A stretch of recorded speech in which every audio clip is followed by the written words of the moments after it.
Hi everyone, GWFawkes here. This is the Model Gaming Show. Welcome. I hope you're having a good night and good day so far. Let's dig right into this week. Slow news week again, but hey, we're in February. Starting in March, games are going to start rolling out, and even still, I mean, the last couple weeks have put out some pretty dang good games, at least the ones I've been playing, and two of the biggest games came out so far, Dragon Ball FighterZ and Monster Hunter. I'm not even playing those. I want to. Just got to get around to it. But let's start off with business as usual. I want to get into Shadow of the Colossus since it's actually releasing this week. Released on Tuesday. OpenCritic, it's a 93. So I never played this on the PlayStation 2. And I tried to. I played the first half hour or so, but it was so far after that I couldn't really get into it as much. And so the graphics and the look of it, and I just didn't care. And so what they've done now, they've released an HD remake, I think, on the PlayStation 3, and or an HD remaster, excuse me, and you know, now they're just calling this Shadow of the Colossus. I'll call it 2018, right? Shadow of the Colossus 2018. But it's more than that. This is like a complete reworking of the entire game. It looks incredible. PlayStation 4 exclusive again, but this is not just some remaster. And I kind of want to touch on like the difference between remakes and remasters. Like, this looks nothing like the original game. It's completely fleshed out, and there's just detail everywhere, and the environments are completely changed, along with textures and all that. But this was actually made from the ground up. That's what this studio's does, and that's what they're damn good at. And proving again, hey, it's getting a 93 on OpenCritic. I mean, come on. It's the same great game, just updated for modern times, and it looks fantastic. And I guess this, along with Resident Evil HD remake, where they completely revamped that, like, these are the two that stand out for me at least. Yeah, 93, looks incredible. When I get a PS4, I'll play it eventually, right? Or PS5, right? Next order of business. Couple of small things that tie into each other. So, PlayerUnknown's Battlegrounds had a big thing happen this week. They banned 1 million cheaters. Now, you know you're doing well as a system when you can ban basically 1 million of your player base and like have it be completely unaffect you. There's so many players from all over the world now. The US and China are the biggest, and they're really cracking down hard on anything that involves cheating whatsoever. They didn't really release who the majority of the cheaters were or anything else, but yeah, just a million cheaters. That's good, great. They should be doing that. That's how you keep the game lasting this long, right? And a very popular player for PUBG, in fact, essentially the face of Twitch, DrDisrespect, he came back this week on the 5th, and he had the largest concurrent stream, concurrent views of anyone on Twitch ever. 389,000 people plus. I actually watched like the first hour or so. I'm not like a huge fan or anything like that. I follow him, but I thought it was really damn entertaining if you like his stuff. I mean, he knows how to entertain, and he did some huge stream. I mean, the first game of PUBG gets a chicken dinner. I mean, that's pretty crazy. He comes in first. That is, you know, speaks to like the legend that he's creating and the persona he's made. But I want to dig deeper in what this means. 389,000 viewers is really damn good. That's nothing to sneeze at. I mean, when you consider some network shows, right? Like the largest network shows on television right now, like some sitcoms or whatever, like Big Bang Theory, they get like 9 million or 10 million, right? That's for the highest rated show on television. So 389,000 people for a stream at a random time, like that's a ton.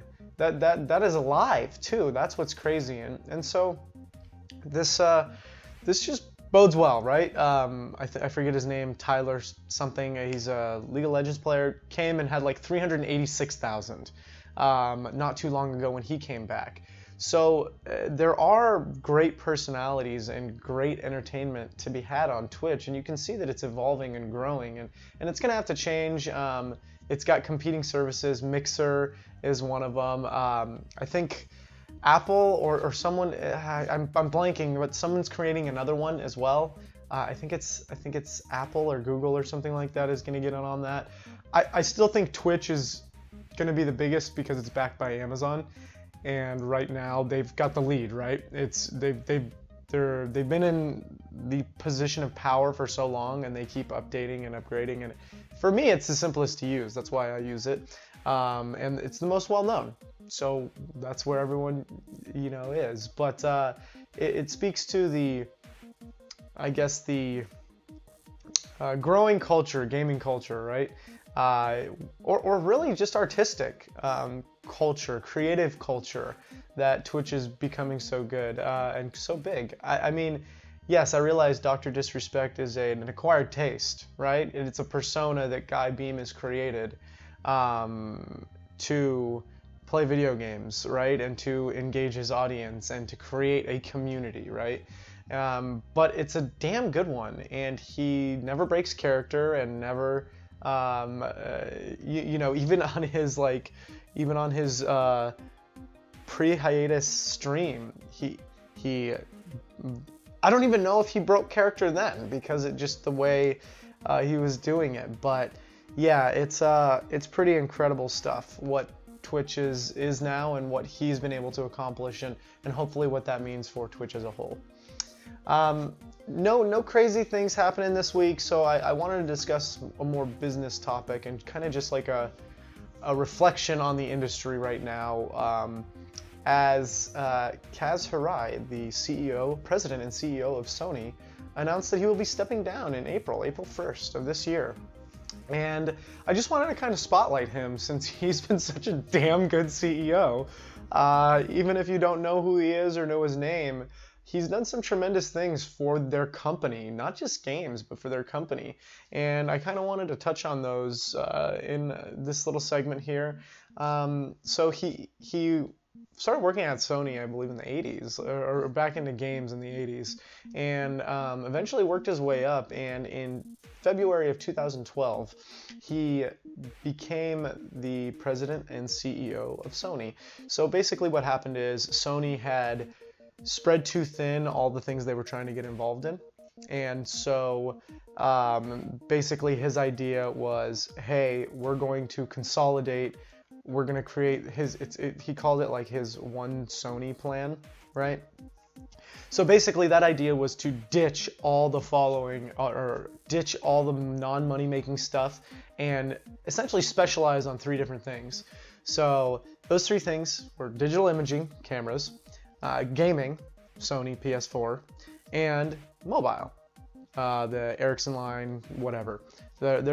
mobile, right? Phones, tablets, that kind of stuff. So before he took, I think in March of 2012, they posted a loss of 2.9 billion for that quarter, right? That's not good, right? 2.9 billion loss is pretty bad.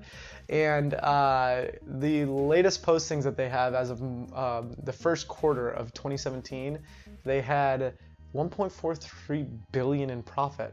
So basically, he did a almost 5 billion switch in the 6 years that he'll have been doing this. That's pretty damn good, everyone, to have a 5 billion switch into the positive. And I'm sure they've been positive or in the black for some time now. And the whole one Sony plan, right? So his idea was cameras. Let's focus on cameras. And now I think somewhere between 40 and 50% of all camera sensors are now made by Sony. That's incredible.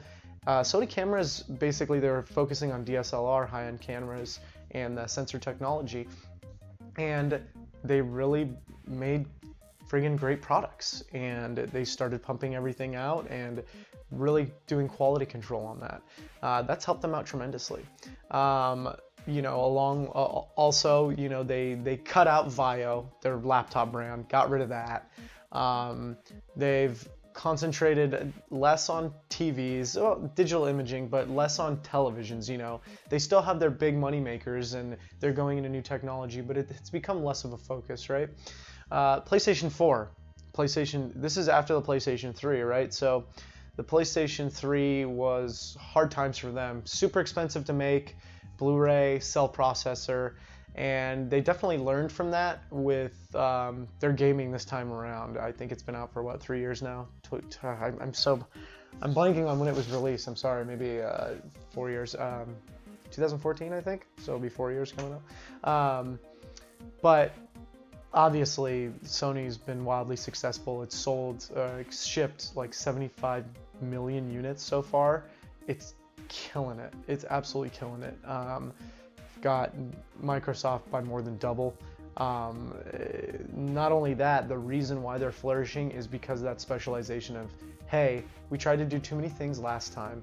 We are just going to make and concentrate on high quality first party games. And they've been friggin' destroying. They've been killing it. I need to get a PS4 to play the 20 friggin' games that I need to make up, right?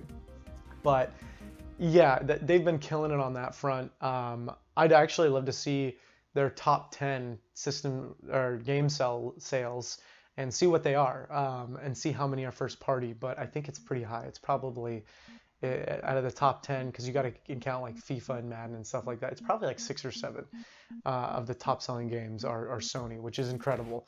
You can't say the same for Microsoft. Microsoft might have 1 or 2. Nintendo, it's all Nintendo. So because that's how they roll. It's all Nintendo first party. So they sold off Vio. They concentrated on Sony sensors and concentrated on gaming. And that was his prerogative, right? That's what he wanted to do, is to reshape the company. And he's done an incredible job. And not only that, is the guy's personable. He's like, for all intents and purposes, right? For all public images, he's approachable and he seems very friendly and willing to kind of be in that public eye. I know as a CEO, you're supposed to do that, especially with video games and whatnot. But there's like not a bad word written about this dude on the internet, and that's pretty great. That's not surprising, but that's like a welcome thing, that you have this president and CEO of a company who's turned it around by being smart and making very savvy business decisions. And so he's not being forced out. He's still going to be on the board of directors. He's going to be a chairman. But yeah, it'll be over 6 years since he took over, and generally that's like for Sony and the CEOs, like, you don't stay on as CEO like that long. It's not like, oh yeah, you're CEO for 20 years. I know that there's been some as the case, but for Sony, 6 years, 8 years, something like that, sometimes less. But he decided to step down himself. This is not someone forcing him out. He made the decision that he's good. He's made his money. He's like had the stress, He's done, and he's not being replaced by any slouch, I can tell you that. So his replacement is somebody that he appointed to CFO, and his name is Kenichiro Yoshida, and he's the CFO of Sony, and he's going to replace him. Hey, Chief Financial Officer, he's one of the main hires, and handling all the finances of their terrible loss. So this guy is obviously smart, obviously savvy businessman, and I think Sony's in great hands. Obviously, Kaz is still going to be around, probably having much less of control, but still be like a guiding presence for Sony, and that's great. They are really now as a company stronger than ever, and they're doing a great job, especially in the gaming front. So that's it for tonight. Just wanted to do something different, something on the business side at least, or like highlight someone that, not a developer, not a creator, but a business aspect, a business guy in the gaming industry. That's important to know too. So thank you all for watching. Again, I'm GWFawkes. This is Model Gaming. You can catch me, GWFawkes, on Instagram and on Twitter, same name, and Model Gaming Show on Twitch, twitch.tv/Model Gaming Show. I'm on Monday and Tuesday nights streaming, 7:30 to 10:30 Pacific Standard Time, plus other times too. Those are just my set dates, and I'm here every Thursday, 7:30, doing this show. Hopefully soon I'll be able to get chat involved and get all that going. I'm just still figuring out a way to involve that, so when I'm done here, I can transition into chat if anyone's there that they want to talk about anything for the night. So with that being said, kicking it off again, or finishing up again, I hope you enjoyed your stay. It's good to have you with us, even if it's just for the day. All right, everyone. Have a good night.